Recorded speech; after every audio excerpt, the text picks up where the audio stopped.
జీవన తరంగాలు, ఇవే ఇవే జీవన తరంగాలు, జీవన తరంగాలు. రేయ్ పైకి లేరా, పైకి లే. విశ్వాసం లేని గాడిద, మా కడుపును చెడబుట్టావు కదరా, పోరా బయటికి. మేం మారిపోయాం మావయ్య, దయచేసి మా తప్పులు సరిదిద్దుకోవడానికి ఒక్క అవకాశం ఇవ్వండి. అవునానా, ఇంకెప్పుడు తప్పుడు పనులు చెయ్యం. బ్రతుకున్నన్ని రోజులు ఈ ఇంటికి విశ్వాసంగానే ఉంటాం. కీర్తి కాళ్ళు పట్టుకొని క్షమించమని అడుగుతాం. దయచేసి మమ్మల్ని ఇక్కడ ఉండనివ్వండి. మర్యాదగా మీరు బయటికి వెళ్ళలేదంటే నా శవాన్ని కళ్ళ చూస్తారు.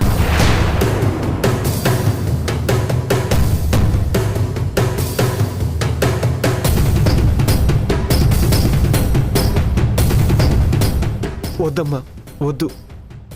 మాకోసం నువ్వు చావక్కర్లేదు. మేమే వెళ్ళిపోతాం. పద్ధతిపా. ఆగు మహేష్, ఇది ఆవిడ గారి ఇల్లు మాత్రమే కాదు, నీ ఇల్లు కూడా. వాళ్ళకిష్టం ఉన్నా లేకున్నా మీరిక్కడే ఉండండి. వద్దండి, అమ్మే వద్దన్న తర్వాత మేమిక్కడ ఉండడం సమంజసం కాదు. మేం వెళ్ళిపోతాం. మిమ్మల్ని ఇక్కడే ఉంచుతానని తీసుకొచ్చింది నేను మాట తప్పను.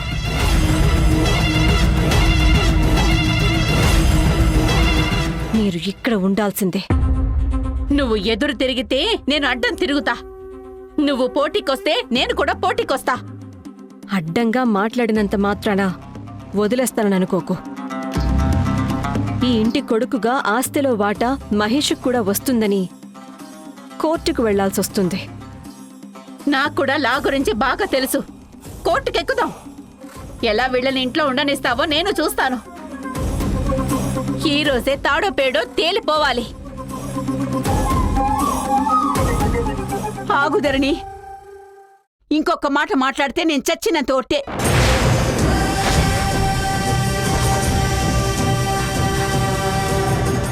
అమ్మా, ఏంటా మాటలు? ధరణి, కొద్దిసేపటి వరకు నాకు కూడా మహేష్ మీద కోపం ఉంది. కానీ వాడి కళ్ళలో నాకు పశ్చాత్తాపం కనిపిస్తుంది.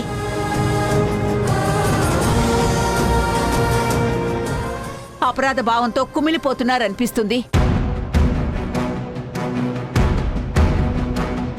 తప్పు తెలుసుకున్న వాళ్ళని మరింతగా మాటలతో చిత్రహింస చేయడం నరకంతో సమానం.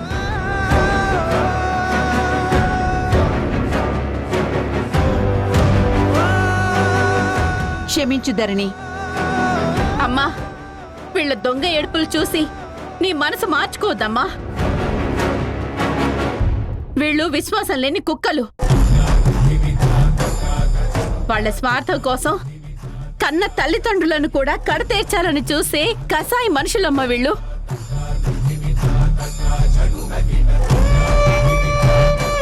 ఇలాంటి మొసలి కన్నీళ్లను చూసి నువ్వు పొరపాటు పడొద్దమ్మా. రే, వెళ్ళండ్రా బయటికి. అమ్మ చెప్పిన మాటల్లో నిజం ఉంది. నీ కొడుకు కోడల్ని నమ్మి ఈ ఇంట్లో ఉండని. వీళ్ళు మారని నేను హామీ ఇస్తున్నాను. ధరణి, కోపంలోనూ సంతోషంలోనూ ఎలాంటి నిర్ణయం తీసుకోకూడదు అంటారు. నువ్వు ఆవేశం తగ్గించుకుని కొంచెం ఆలోచించి చూడు. మన పిల్లలే కదా, క్షమించి వాళ్ళకొక అవకాశం ఇచ్చి చూడు. అది కాదమ్మా ధరణి, వాళ్ళని ఇంట్లో ఉండనివ్వకపోతే నా అడుగు ఇంటి బయటికి వెళ్తుంది. గుర్తుంచుకో. అమ్మా, వాడికి జన్మనిచ్చి ఈ చేతులతో పెంచి పెద్ద చేసిన అనుభవంతో చెప్తున్నాను. వాణ్ణి నమ్మడం అంటే మనల్ని మనమే మోసం చేసుకున్నట్టు.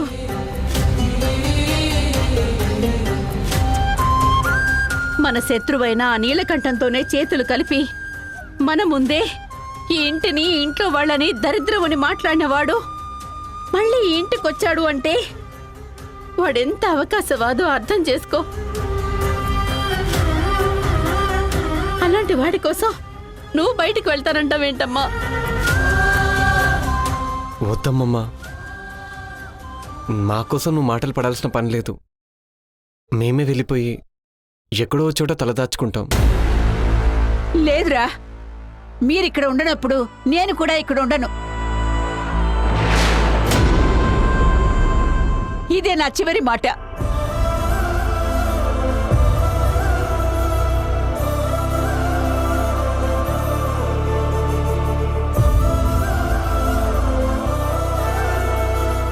ఒరే, మీ అమ్మ కోపం తగ్గిన తర్వాత తనే చల్లబడుతుంది. కానీ మీరు మారారని నేను నమ్ముతున్నాను. ఇకపైనైనా బుద్ధిగా ఉండండి. లోపలికెళ్ళండి. అమ్మ ఏమంటుందో. పెద్దవాళ్ళు చెప్పిన మాటకి గౌరవం ఇచ్చి లోపలికి వెళ్ళండి.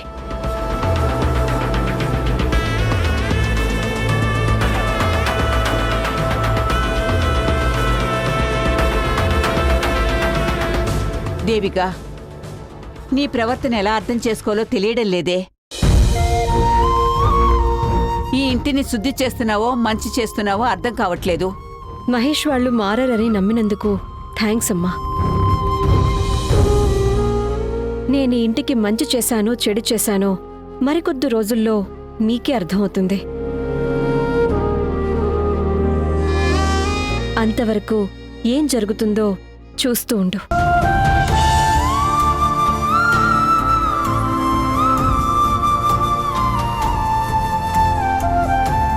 మీరు కూడా స్టార్ట్ చేయండి. ఇంట్లోకి కొడుకును కాదు కాలయముని తీసుకొచ్చానని తిట్లదండకం మొదలు పెట్టండి. నేను తిట్టాలనుకోవట్లేదు దేవిక. ఇదివరకు నువ్వు ఎలా ప్రవర్తించినా భరించాను. ఇప్పటికీ నువ్వు మహేష్ వాళ్ళని వెనక్కి తీసుకొచ్చిన విషయంలో నీ మీద కోపం ఉన్నా ఆ నీలకంఠం అనే పాము పడగ నుంచి వాళ్ళని కాపాడి మానవత్వం గల మనిషిగా ప్రవర్తించావు. అందుకే నేనేమీ అనలేకపోతున్నాను.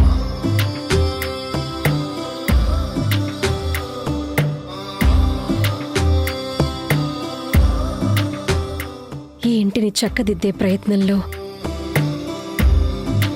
నేనెన్ని అవమానాలైనా భరిస్తాను బావగారు.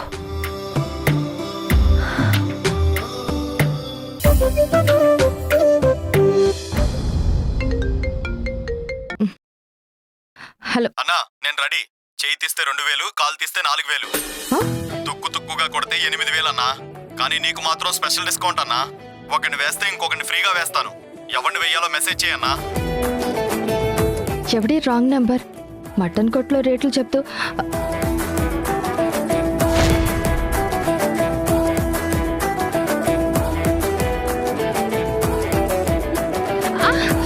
అబ్బా! ఓహో, కింద పడ్డప్పుడు నా ఫోన్ తనకి, తన ఫోన్ నాకు ఎక్స్చేంజ్ అయ్యాయి అన్నమాట. అయినా ఫైనాన్స్ డబ్బులు వసూలు చేయడానికి ఇంత రూడ్గా బిహేవ్ చేయాలా? ఛా! ఈసారి ఎవడు చేశాడు? కానీ తన కాల్స్ నేను వినడం మేనర్స్ కాదు. అదేం లేదు, నా భర్త ఫోన్ నేను వినడం తప్పేం కాదు. అన్నా, ఈ సాలేగాన్ని ఎంత ఉతికినా 10 పైసలు కూడా రాలిస్తలేదన్నా. అందుకే వీడి బాడీ నుంచి లీటర్ బ్లడ్ అమ్మేసి మనం పైసలు జమేసుకుందాం అన్నా. ఏమంటావన్నా?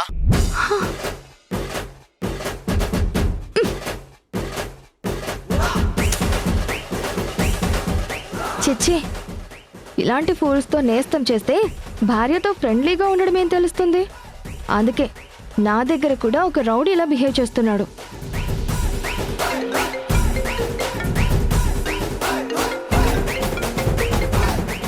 రోజీ, వామ్మో, లేడీస్ నుంచి కూడా కాల్స్ వస్తాయన్నమాట. ఏం మాట్లాడుతుందో విన్నాక చెప్తా. ఏంటి ఆదర్శ్, ఈ మధ్య మా వైపే చూడట్లేదు? నువ్వు కాల్ కూడా చేయడం లేదు. మనం కలిసి ఎన్ని రోజులైందో తెలుసా? భార్య రాగానే నా మీద మోజ తగ్గిందా? చెప్పు రాజా.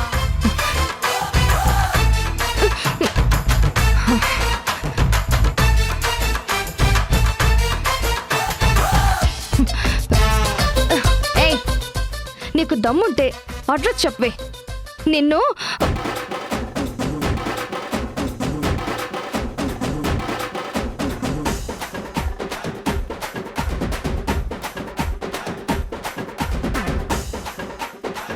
మై గాడ్, ఈ ఫోన్ పట్టుకుంటే నాకు కూడా ఇన్ని తిట్లొచ్చన్న సంగతే తెలీదు. హ. ఈ ఈడియట్ని ఎక్స్ట్రాల్ చేయకుండా కంట్రోల్లో పెట్టాలి, లేదంటే నా కాపురం కొల్లేరవుతుంది.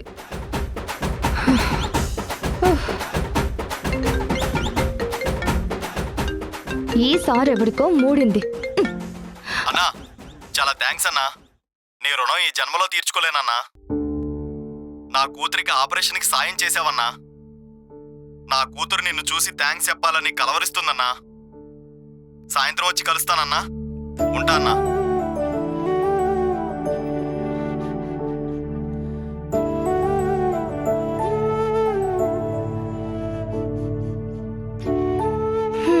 బాబుగారిలో మంచి మానవత్వం అనే ఈ యాంగిల్స్ కూడా ఉన్నాయన్నమాట.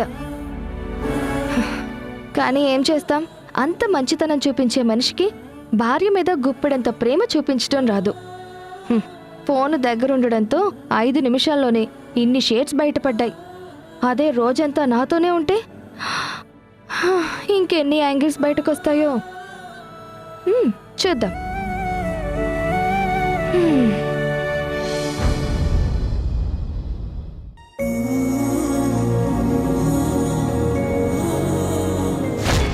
మేం మారిపోయాం మావయ్య. దయచేసి మా తప్పులు సరిదిద్దుకోవడానికి ఒక్క అవకాశం ఇవ్వండి. కీర్తి కాళ్ళు పట్టుకొని క్షమించమని అడుగుతాం. దయచేసి మమ్మల్ని ఇక్కడ ఉండనివ్వండి.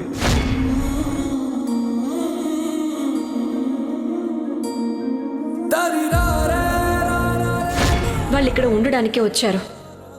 నేనే వాళ్ళని తీసుకొచ్చాను.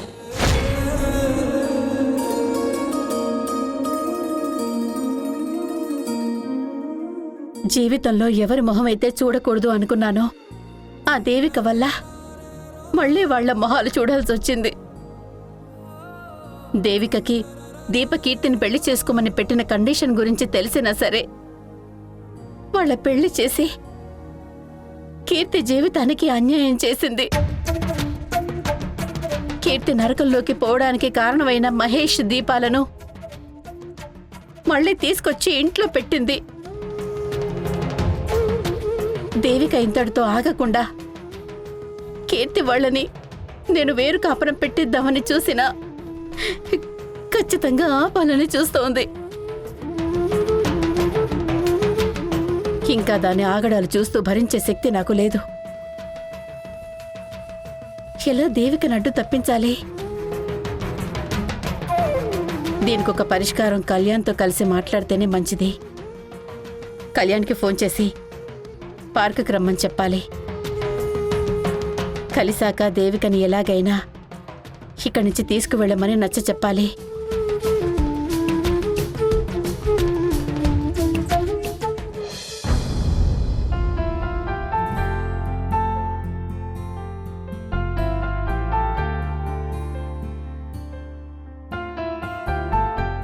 అన్నయ్య వాళ్ళు ఎక్కడున్నారో ఏంటో ఒకసారి ఫోన్ చేసి కనుక్కుంటే తప్ప మనసు స్థిమిత పడదు.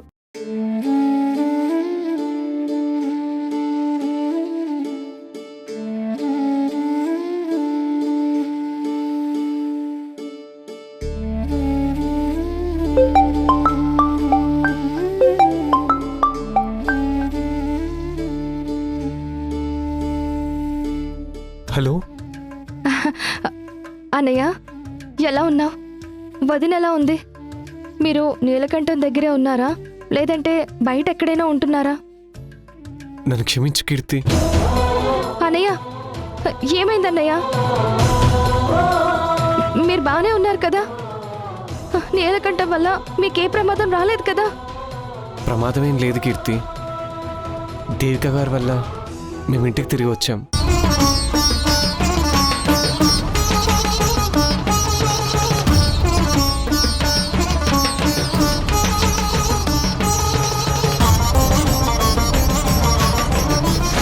మహేష్ కూడా వర్కర్ కిందే కాబట్టి మీరు ఈ కంపెనీ ఓనర్ నీలకంఠం మీద యాక్షన్ తీసుకోండి. వాళ్ళు ఇక్కడ ఉండడానికే వచ్చారు. నేనే వాళ్ళని తీసుకొచ్చాను.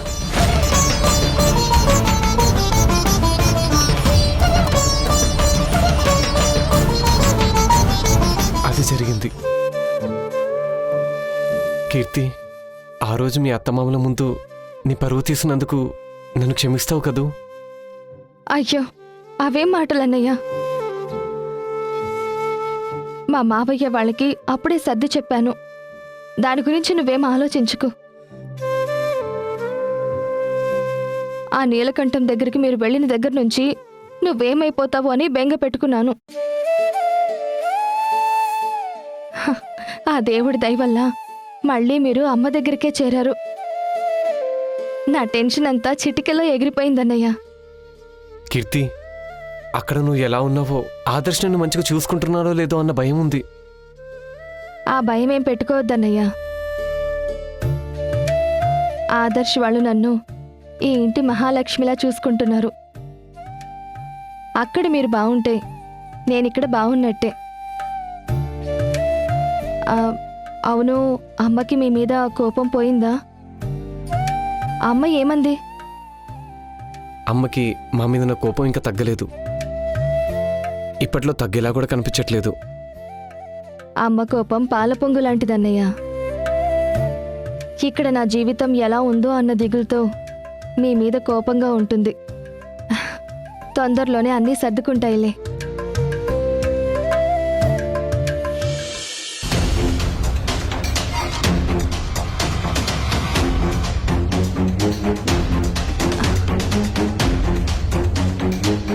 అన్నయ్య, తర్వాత కాల్ చేస్తాను.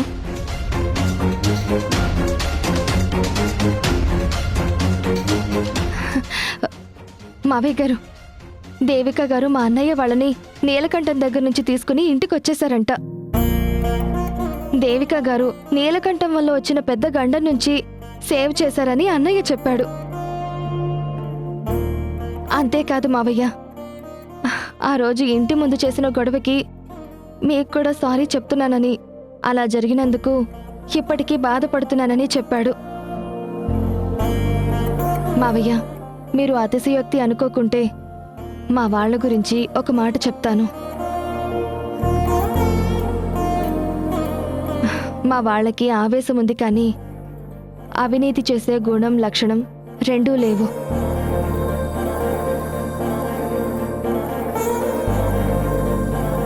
ఆ నీలకంఠం వాళ్ళని తీసుకువెళ్ళిన రోజే ఏదో తలకమాసిన పని చేస్తాడని డౌట్ పడ్డాను.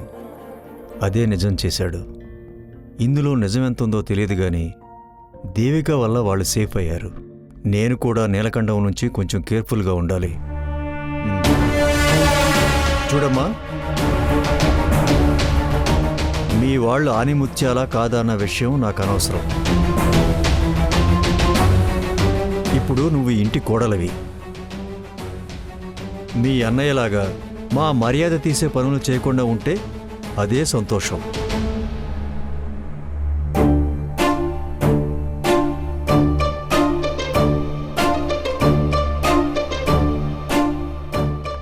అయ్యో, మాటల్లో మర్చిపోయాను.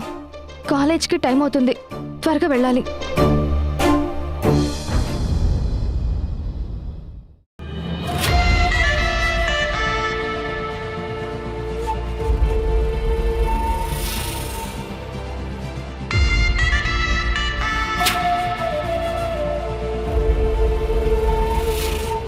బయట కార్ లేదు, రూమ్లో సామాన్ లేదు, నీలకంఠ ఫైల్ కూడా కనబడట్లేదు. ఇడియట్, మళ్ళీ నన్ను మోసం చేశాడా? ఈ ఇంట్లో అందరిలోనూ మార్పు వచ్చింది కానీ కుక్క తోక వంకర పోదు అన్నట్టు ఈ రాస్కల్లో మాత్రం మార్పు రాలేదు. ఇక వీడు జన్మలో మారడు. ఇప్పుడు వాణ్ణి ఎలా పట్టుకోవాలి?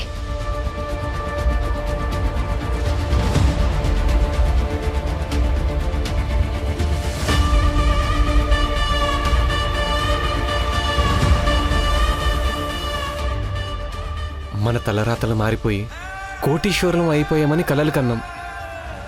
సుడి తిరిగిందని నోటికొచ్చినట్టు తిట్టి అవమానించాం. ఇది దరిద్ర దేవత ఉండే ఇల్లు అని అసహించుకున్నాం. కానీ ఈ ఇల్లే రోడ్డు మీద ఉన్న మనల్ని నీడనిచ్చి మన పరువు కాపాడింది. దేవిక గారు మన పాలిట దయ్యమనుకున్నాం. కానీ ఆవిడే దేవతలా వచ్చి ఆ నీలకంఠ కల్తీనే వ్యాపారం నుంచి నన్ను కాపాడింది.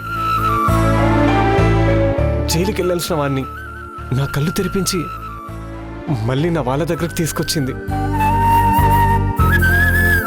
ద్రోహం చేసినా సరే అమ్మ మనల్ని క్షమించి ఇంట్లో ఉండడానికి ఒప్పుకొని తన గొప్పతనం ఏంటో తెలియజేసింది.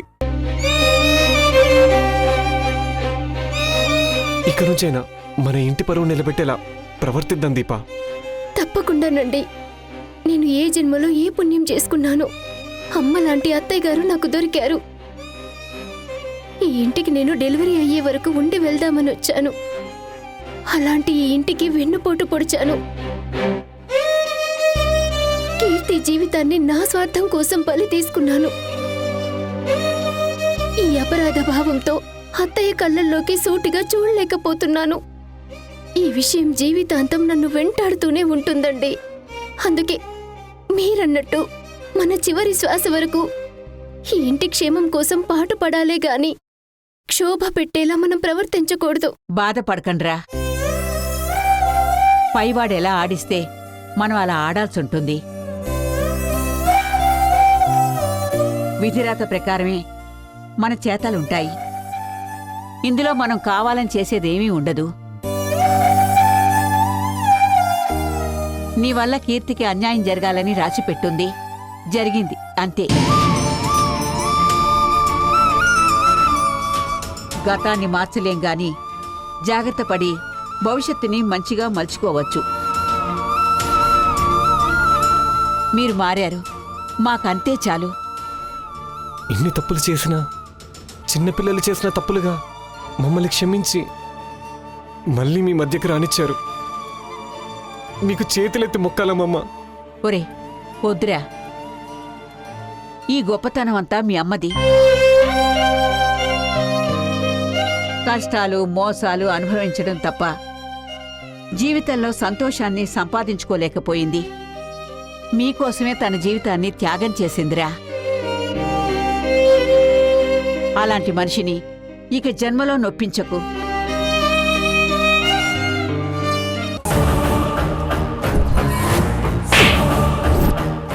ఏదో ఒకరోజు నువ్వు ఏకుమేకై గుచ్చుకుంటావని నాకు తెలుసురా.